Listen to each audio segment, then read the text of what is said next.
Hey everybody, this is Sean Fitzgerald of Fits of Writing, author of Bleeding the Divine. If you enjoy non-romance fantasy with axe-swinging former warriors, priestesses in training, tyrannical theocracy, and just a hint of what I've been told is body horror, look in the description below for a link to my book. Again, that's Bleeding the Divine. Give it a read or a listen if you prefer. Tonight, I'm going to be interviewing author Dan Morrow. He wants to talk about his book, A Heartbeat in Danger. Let's go ahead and get started. I'm here with author Dan Morrow. He wanted to sit down with me and talk about his book, A Heartbeat in Danger. How's it going tonight, Dan? It's going good, man. They said it couldn't happen. They said it would never happen, but here we are. I hear you there. Introduce yourself to anybody who's watching and just kind of go through a little bit about you and a little bit about what you've done as a writer so far. Well, thank you. I appreciate it. Well, I live in Columbus, Ohio. Been married 30 years this past August. I got 2 adult children, and I've been writing pretty much ever since I learned how to write. And there's just something about stringing together words and thoughts and forming cohesiveness to them that's always fascinated me. So that's kind of why I was drawn to writing, I guess. And I feel better writing than I do talking. And I'm sure you're going to see that as we talk. So, well, I'm sure you're going to do just fine. Tell me, tell everybody a little bit about your book, A Heartbeat in Danger, and a little bit about what writing it was like, and any kind of general ideas or themes that you want the reader to think about while they're going through it.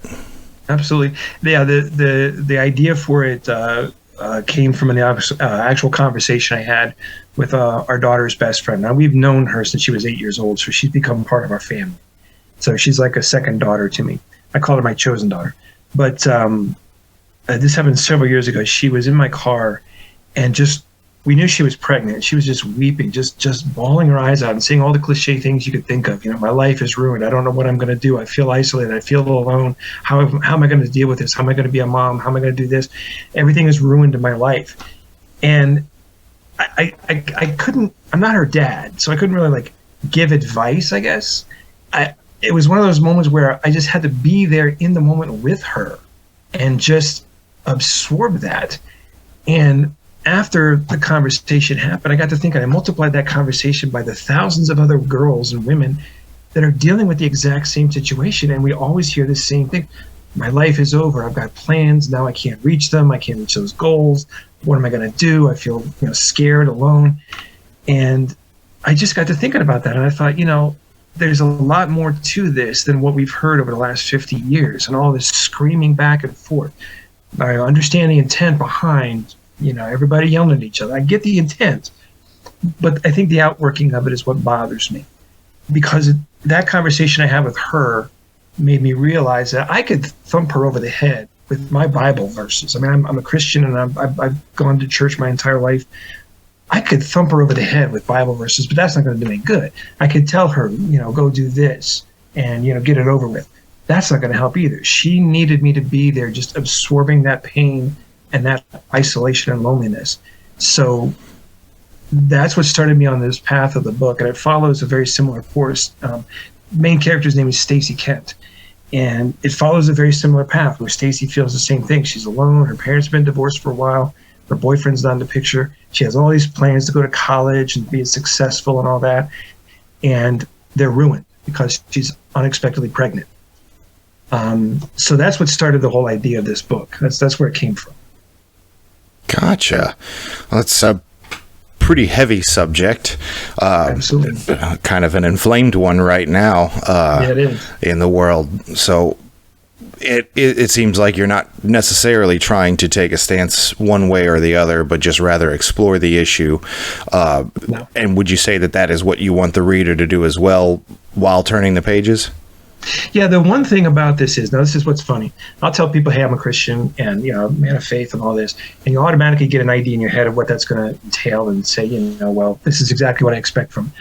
But with this book, I realized that I'm not going to tell you what to think. I'm not going to tell you what to believe. I'm not pushing an agenda. I'm not going to push my faith and say this is what you have to do.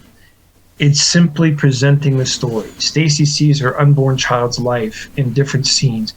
One scene, she's a doctor. One scene, she's homeless. Another, she's in prison. Another, she's the CEO of a nonprofit organization that's doing very well. So there's all of these different scenarios that Stacy sees of her unborn child. And there's this conundrum in her life where she says, well, at the same time I'm watching my child and I want to, celebrate the success and I want to comfort her from the pain that she's going through. Then she's like, at the same time she's saying, well, no, but if I go through with this, my plans are ruined. Everything I want in my life is ruined. So she's got this pull both ways of what am I going to choose? What am I going to decide here? I don't tell you what to think. And in fact, I don't even know what Stacy decides to do. I wrote the book, but I have no clue what she does. So it's that kind of a book, and it bothers me on some level, but at the same time, that's exactly what we need to do. Instead of shouting back and forth, I think what we need to do is just shut out the noise, gather some people that we trust, gather some wise counsel from people, get in a room, ask some really hard questions of each other, and then just boil it down to just really hard questions and figure this thing out. And I think that's what we need to focus on rather than listening to all of these talking heads and all the screaming and shouting that goes on. In my opinion, this is just me talking. I don't think that's done much of anything to help anybody. I can definitely see how rhetoric's gotten a little crazy over the last few years. Yeah. So, no, it is good to see, at least the viewpoint out there that, everybody take a step back and a deep breath and everything like that, right, while considering this or any issue, really. I think that sounds really interesting. What kind of responses have you got from it so far? It's funny. I had a guy who goes to church. He bought a book for himself and for his daughter, and they were going to read it together. And I messaged him one time and said, hey, what do you think? And he calls me up and says, hey, I like it, but I don't think that you needed to have that one scene in the book. I'm not going to tell you what it is. But he's like, I don't think you needed that one scene. I don't think it was very necessary. But in reality, that's kind of the impetus for where she goes in the whole story. So I kind of upset somebody who's like, in that church mindset. And then I had another guy who wanted to review the book for me and messages me one day and says, hey, I'm about 40 pages in. Is this an anti-abortion book? And I said, hold on. And I'm like, 40 pages, you're not even into the good stuff yet. You're not even into the really meat of the story. And I said, just give it a chance. It said, just roll with it. He's like, all right. So a couple of days after that, he messaged me. He says, nope, can't do it. Not going to do it at all. Just forget it. And it was so funny because there's the two extremes that I'm talking about, the church side and there's the other side. And both of those people that read that were so entrenched in their mindset, they were bothered by the book. But that's what I want to do. That's exactly what I want this book to do, is unsettle people that read it, because it unsettles me. There's some things about it in this book. There's one scene in particular. I'm not going to tell you again what it is because you have to buy it. But there's one scene in the book that I really labored over. Do I want to include this? Do I want to have this in the book? But the fact of the matter is, I think that we look too often to the negative side of this situation, and we look at everything that's so bad about it. But what we don't dig for is, you know what? Yes, this is bad, but what is something beautiful that can come out of this? And if that's exactly what Stacy's dealing with, is she's like, on the one hand, the tragedy is my life is ruined, but on the other hand, she's looking at her daughter. Like I said, she's successful, she's not, she's in jail, she's a lawyer, and all these different scenes, and yet she's feeling this motherly pull of, I want to be there, and I want to celebrate with her, and I want to comfort her, and I want to tell her it's going to be okay, and I want to guide her. And to me, that's the reality of it all. It's this conundrum of the tension there, and that's what I was going for when I wrote this book, and I think it hit its mark. I think it did. Well, if you're making everybody uncomfortable, then it sounds like a mission accomplished, right? Absolutely. And like I said, I think it's something that we need to be uncomfortable with, but not in such a way that is pushing an agenda. Because like I said, I don't go pro or con on this. I don't celebrate it. I don't denigrate it. I don't say yes, no to this. I simply say, here's the story. Here's what's going on. Now you take this information, you decide on this. And that's a harder thing to do. And like I said, I think it's a matter of blocking out all the noise and getting in yourself and just saying, okay, what do I really believe and why? Dan, just not to pull away from the book or anything, but I do want to know a little bit more about you and ask a couple of difficult questions. Like, I'm going to lure you into a false sense of security by asking what your proudest moment is so far as an author. The proudest moment, this is not my first, this is my second book that I've written. I published another one back in 2019. It's called The Secret of Silver Key. And the proudest moment I had was when I was actually physically holding a copy of that book. It was just such an achievement that I'd worked so hard and so long. And it was one of those things I've always wanted to write. Like I said, I've always felt more comfortable writing than I do talking. And to hold that book in my hand, it was just like one of those moments of like, wow, look at what I accomplished. Look at what I did. This is amazing. So it was just that sense of awe and that sense of accomplishment, that pride that you feel of, look, I made it to the miles. I made it to the mountaintop. It's just, so to me, that was the coolest thing. Right. So this is what the finish line looks like. Yeah. I understand that feeling, absolutely. And now I'm going to snare you with what's your most embarrassing moment as an author been? No lying. The most embarrassing moment of being an author. I tried to set up a book signing, and I did set one up, but I did it midday on a Sunday. Now, I'd sent out word to people, and I made sure that people knew about it and posted it where I could. But it was midday Sunday, and like nobody showed up, barely, maybe just about 20 people, but that's about it. So it did not go as planned at all, and I'm just like, oh, this sucks. I didn't do enough. I didn't do this. It was horrible. It was awful. Oh, I wouldn't feel bad about that. The marketing and everything like that is widely regarded to be the hardest part, especially for independent authors. It really is, yeah. Well, let's say that you have a book signing and 300,000 people show up, and then everything goes great. Your book gets on the New York Times bestsellers list and everything like that. What's the next step for you? Are you going to keep writing books that make people uncomfortable? Are you going to buy a nice car? What's going on? The funny thing is my whole thing is, as I mentioned to it earlier, I grew up in church, and that's kind of the mindset that I know. And there was an event that happened that just completely ripped that all apart and made me rethink and refocus on what really matters. And ever since then, my faith has gotten deeper because of that event. At the time, it was the worst thing that could have ever happened, but now I see it's the best. But I don't push that on people. I don't expect everybody to believe like I do. I'm not going to push it on you. I'm not going to force you to think like I do. Everybody makes a decision for themselves, and I'm perfectly okay with that. I'm just here to say, here, look, here's my story. Here's what I know. That's it. So, but I love poking holes at people. I love poking and prodding at things and provoking thought and challenging certain things. And that's exactly my goal as an author. I've got so many different ideas in different stages of completion, where it's taking a concept of something and just looking at it from these different scenarios. What if this happens? How would you react to this? What if this goes on? And it's just one of those things that I love to challenge those ideas that people in the church and outside of the church have, that why is this important? Why do people cling so tightly? Why do people dismiss it so much? And I love that. I love both sides of that, and I'm fascinated by faith in general. But so to me, it's just a matter of wanting to challenge those thoughts and just not necessarily. Again, I don't want to push an agenda. I'm not going to proselytize a message, but I just want to kind of ask questions. Hey, why do we do what we do? Why do we believe what we believe? So that's kind of where I'm coming from with that.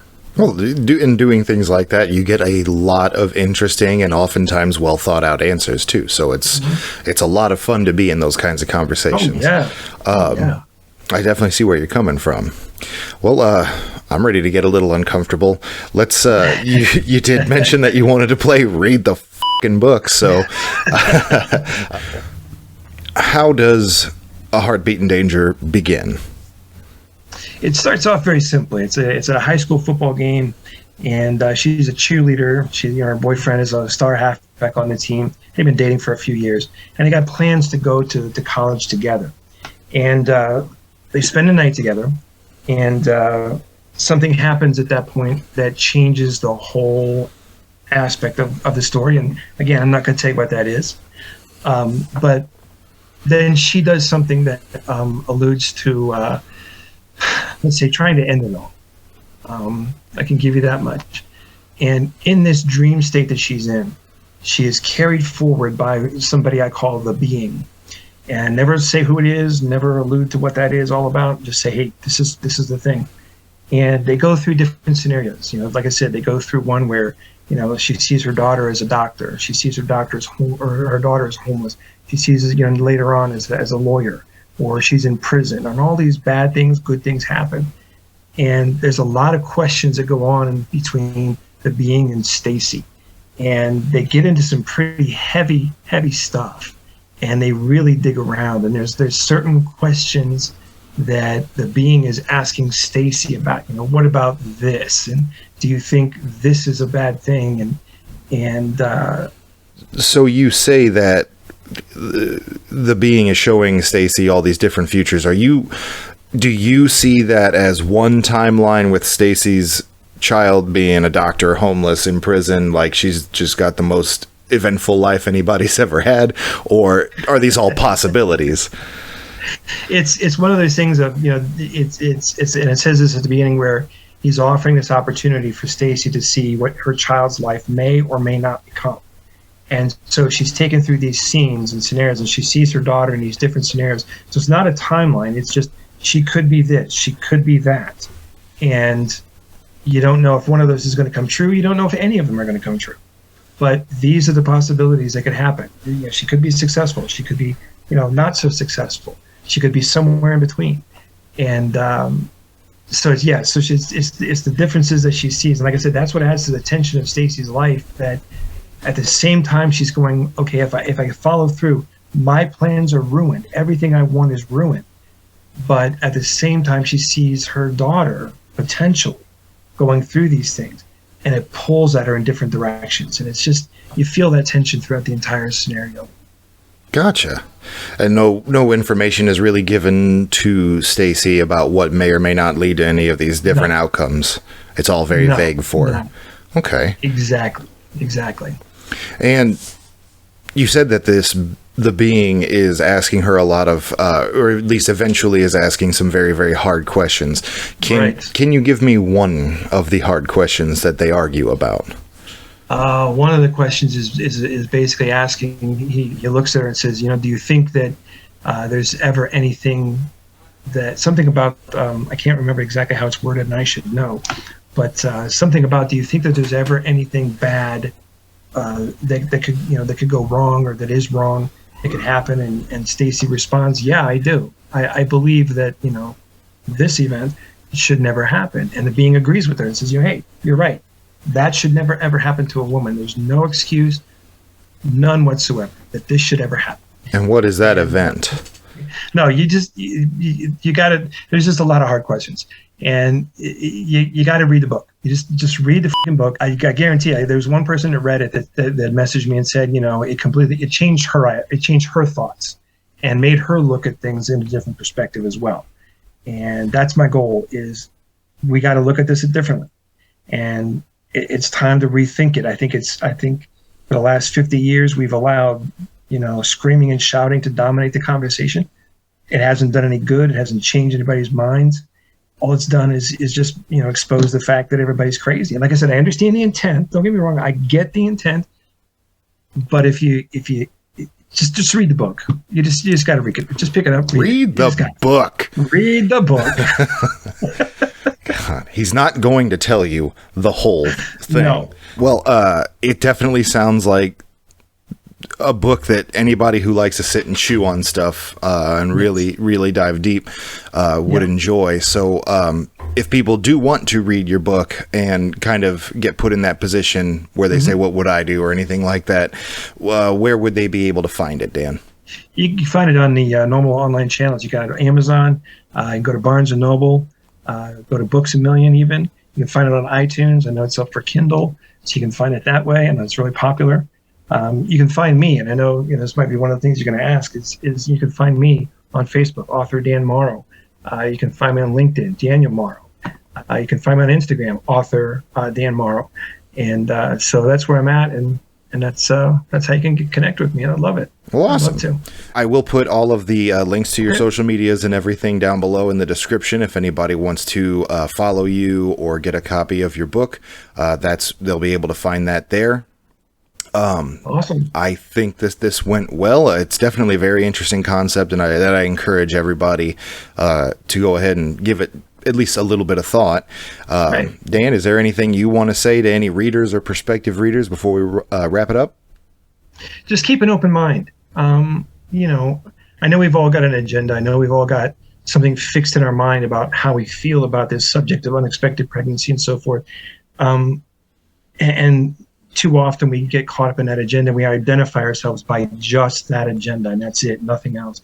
Keep an open mind. Just read it and let it affect you. Just read it and allow it to wash over that whatever it is you feel, and hopefully it's going to provoke some thought in you. That's what I'm going for. Like I said, I'm not going to tell you what to think, but yeah, just give it a good read. Very, very good way to put it to the point. Thank you for coming on and talking about your book. Everybody, that's A Heartbeat in Danger. Dan, I'm going to let you go. I hope you have a great night. Thanks again for coming on. Thanks, man. Appreciate it. You take care of yourself too. Okay, man. Thanks. You do the same. Bye-bye. Take care. That was author Dan Morrow talking about his book, A Heartbeat in Danger.